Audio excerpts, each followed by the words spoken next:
My Move the Chains audience, you're back, and I'm back with your man and your host, Sam McIntyre. We're doing well tonight on this wacky Hump Day Wednesday. I'm repping my favorite t-shirt. Can't get enough of WWE. I just got done watching that Ric Flair documentary. What a wacky fucking guy that was, but woo! And I'm also wooing because Donald Trump, America, mega, love it or leave it, woo! NASCAR, brother. He got the dub last night. He's back in action with the presidency. I cannot wait. I'm hoping inflation goes down, a bunch of other crazy shit. But I'm glad Trump's back. So, like I do every week, I get my reaction to the Raiders post-game, what that shellacking was on Sunday, although it started promising, but I shouldn't expect any less because we're so great in the first quarter, and then after that, we just go to shit until finally some garbage time numbers. So, I'll give my takeaways on that. Joey Burrow, Joe Shiesty, Macaulay Culkin, doppelganger looked great. But he should. Our defense got shredded. It was on the field too long. But I also want to talk about today some stuff with Lincoln Riley I found fascinating. He's in shambles. I kind of love it. But I got two of my buddies, Tommy Ruskowski and Zach Alexander. Shout out to you guys who are big USC fans. I'm feeling your pain right now. And I think there's a way out, but I'll dive deep into that. And I also want to talk about a rumor today I heard from Mel Kipa Jr. that the Shedeur Sanders and his son are being forced to come to the Raiders. We'll talk on that in that front. So, as I wanted to start out with, great job, Trump. America, back at it. I'm so glad. So, let's bring back the football here. So, Raiders got shellacked on Sunday. I watched every snap of it. I was kind of back and forth in it. I did have the game on, but I kind of lost interest a little bit. Like I've done half the games this year that the Raiders have played.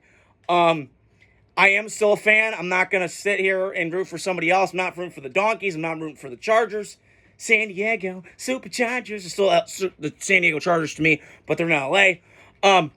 I'm just, to me, not bought in on this team right now. Now, they are 2-7, and they suck. They are a porta potty team.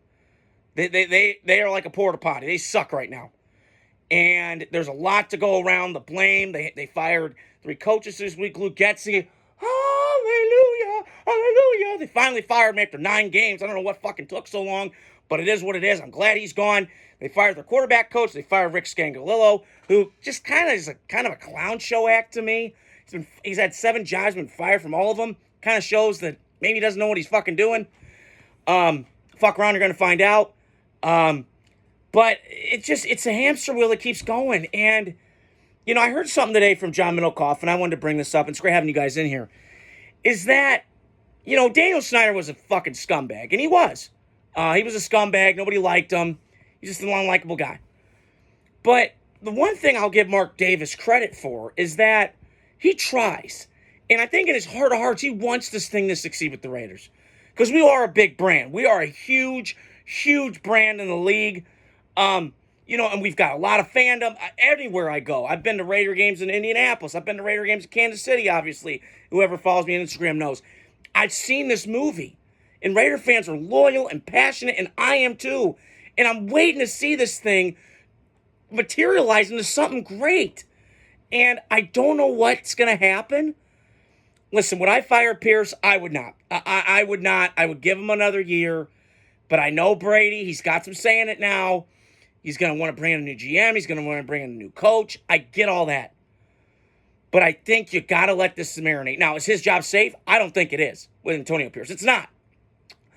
But clearly, I feel like the momentum that was last year felt kind of like in the rear view now. Because I'm not seeing the camaraderie that this defense had last year. The run game, the run scheme got changed, according to my buddy Andrew on Instagram. Shout out to my buddy Andrew. I love you, bro. And I need to see something. And I don't know what's going to happen with the Raiders going forward. They do have a bye week, so that's a plus. Maybe they get on a run. I was thinking about that today as I'm driving home and I'm throughout my day at work today. And maybe they turn around. I don't know. My gut feeling is I highly doubt they will. But I just think this team is like destined for first pick in the draft. And listen, I would not hate it one darn bit if they are. They earn that right to be that bad, and we suck. Now, can we go on a run? Like I just mentioned, maybe Maybe this bye week kicks them in the ass and goes, okay, let's go on a run. Let's try and do fool's goal like we did last year down the stretch when after the Detroit game with Mike McDaniel and stuff. So maybe there's some of that hope. I highly doubt it. They're going to go with Desmond Ridder. My guess is from here on out, you got to give the kid some reps and got to give him some practice. So I really think you got to give him some time. And this offensive line needs a whole reboot. You got to fix something because this line is not blocking well enough. Their pass pro's awful. I know Colt Miller's been in and out of the lineup. He's one of the better left tackles in football. So that obviously doesn't help. But Sunday, what really was alarming to me, and I was talking to my dad about this tonight, was Trey Hendrickson's one of the better pass rushers in football. And kind of goes under the radar. He plays for the Bengals. And he was with the Saints. So, kind of some bigger brands, but kind of under the radar nationally. Because you think Bengals, you think Ohio State, and then you think of the Saints in New Orleans, you think of LSU. So they're kind of under the radar. But he was a third-round pick. He's a really good player. He's kind of a badass. Wears no gloves as he pass rushes. He's just with his hands. And he's great. He's a great technician. But I will say I was kind of disappointed in the way that they did not chip block, try and do something to kind of disrupt him and not make him the main guy that can go. So I was really disappointed in that from the Raiders.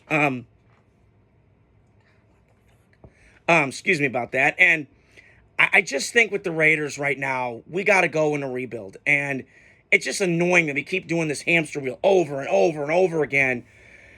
But I think that's the only way to go right now. And we got to start from everywhere.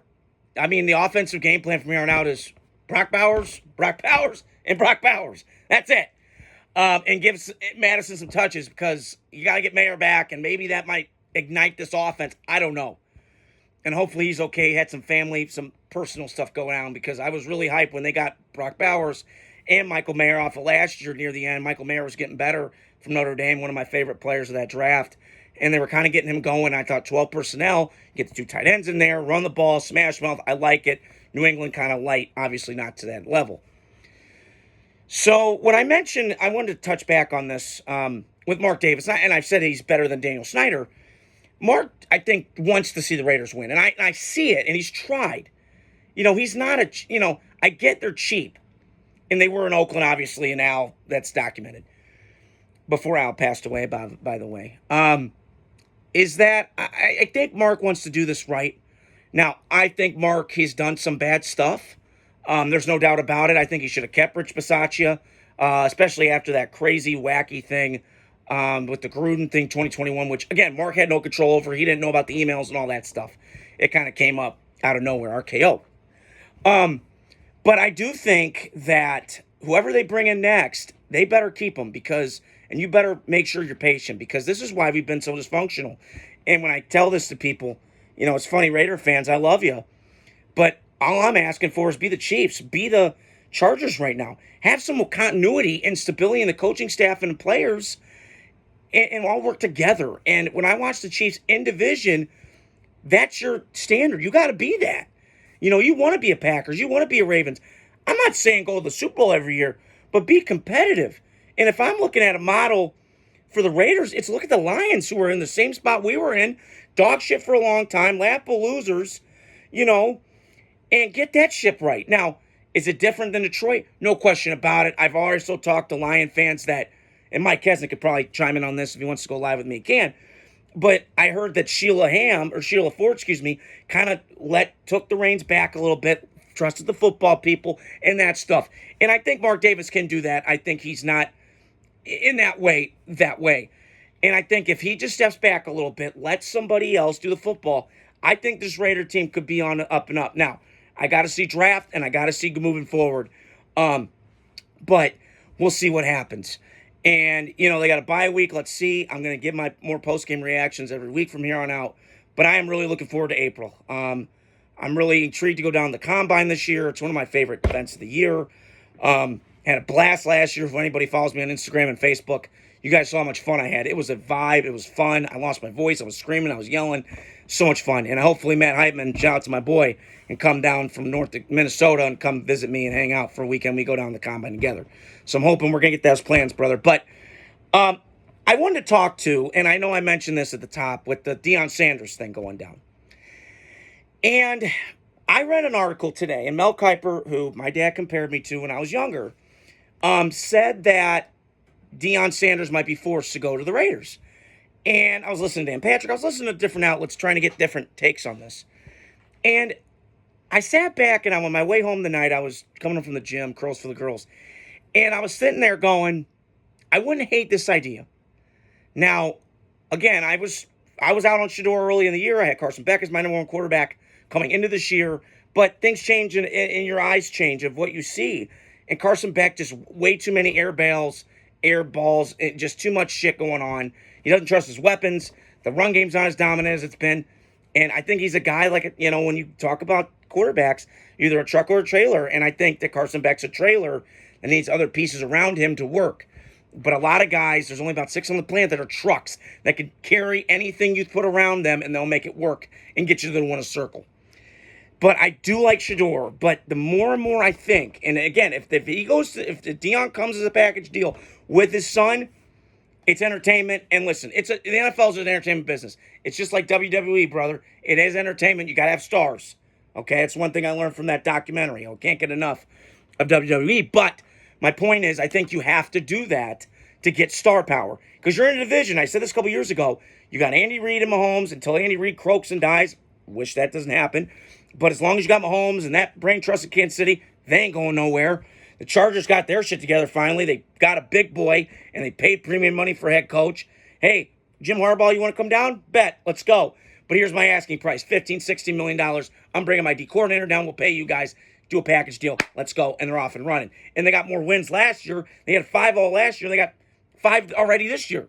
So the pendulum swing of when you get an elite coach instead of Brandon Staley's bum ass, it changes things. And then Denver, listen, I hate the Broncos as much as anybody, but I got to give credit where credit's due. Their defense is really, really good. Now, it's not got a lot of names on it outside of Surtain in the corner, who's a great, great player. He's in that running with the Jalen Ramseys and those guys as best corners in football. Jair Alexander from the Packers, obviously, on that list. So, a lot of things in that division. So you got to get some star power if you're the Raiders. And first thing you have to do is get a quarterback. And let everything else kind of mix. And get the whole line back. And get everything in line. And I think they'll be okay. And I don't hate the Shedeur and Deion pairing. But I'll throw this out, hypothetical. If I can't get Shedeur, Cam Ward's my second guy. And I said it last week. I said it Sunday after watching them come back from 28-17 against Duke at home. I'm sold. And this kid is putting this team on his back. And Mario Cristobal, they're running a balanced attack on offense. Smash mouth, 120 yards, 400 passing. They're trying to go balance. They're more throwing than running. But I know Cristobal wants to establish that run game. Dan Campbell led offense like they have in Detroit, obviously. And then also, Garrett Nussmeier's a name to me that's kind of creeping. And I heard Tom McShay, who does the draft, and I have a great admiration and respect for him. And I also think that if he puts together another showing and he gets that bad stink out of the A&M game, which I'm still got in my head a little bit, just the bad shit in him, if he plays more games great down the stretch, he could etch his name into that conversation as the third best quarterback in this draft. Now, Quinn Ewers I like, but he's got a lot of question marks in terms of injuries. He's been hurt every year in college. We saw how that happens with Tua, how he's had some injuries in college and then translates to the NFL. Doesn't go well. So there's a lot of things I got to see when it comes to that with the quarterbacks in this draft. So Raiders, first rule of business, get Shedeur. If you can't get Shedeur or Deion as a package deal, get somebody else. And last but not least, I wanted to talk about USC for a second because I know I always call them the University of Spoiled Children and all that, and it's all good fun and games. But I'm sitting here the other night, and I was watching Coward the other night, talk to Middlecoff, my buddy. I don't know him personally, but I love John Middlecoff. And I got to wonder with Lincoln Riley, like, what is he doing? And now I'm hearing that you lost again in Washington Saturday night. Now, I didn't watch the game. I'll have to go back tonight, and maybe before I go to bed, I will watch it, and I'll see what the fuck happened in that game. But you're 4-5. 4-5? Are you kidding me? I'm looking down this list, and he had a quote that just cracked me up laughing. Oh, well, there's 6 plays that we could be 9-0. Yeah, but you're not. And, you're not, Lincoln. You know what you are? Go back to rural Texas, brother, because you don't belong in the big leagues, brother. If you were at Penn State, you were at Georgia, and you were at Oklahoma, and you had it made, no doubt about it. But Oklahoma, you didn't have to rebuild a program overnight. Oklahoma, most people know, has been a great program for almost all my life. Now, have they won a natty lately? No, but they've been in contention. You know, Lincoln Riley, we know a couple things. He's going to get the offense right, and he's going to get a quarterback to go Heisman or go pro. We know that. But everything else about Lincoln's not great. His defenses don't tackle. It's funny because that LSU game, and I was thinking about this week, what I was going to say on here, is that feels like a distant fucking memory from the tackling, how great it was, and now it's back to being shit. So I got that question mark. And then he's telling the media, I don't want you coming to practice anymore. Hey, Lincoln, worry about what you can control. Stop caring about everything else. Get your team to be a better, well-coached, fundamental, sound football team that can tackle and actually run the football and be physical like you were in Oklahoma. That's what I can't figure out with USC. You have all this money, and it's Southern California. Like, you're struggling to get kids in state? What's this about? I mean, I understand USC has been in the shitter for a long time. I think, if there's two programs that in my life that have dealt their soul to the devil, the thing about this tonight is USC when Pete Carroll was there, and they've been a joke ever since, and Florida when Urban Meyer was there to what they're not now. And that's without Urban Meyer, okay? So, to me, with Lincoln Riley, and he comes off condescending and aloof and an asshole, and excuse me.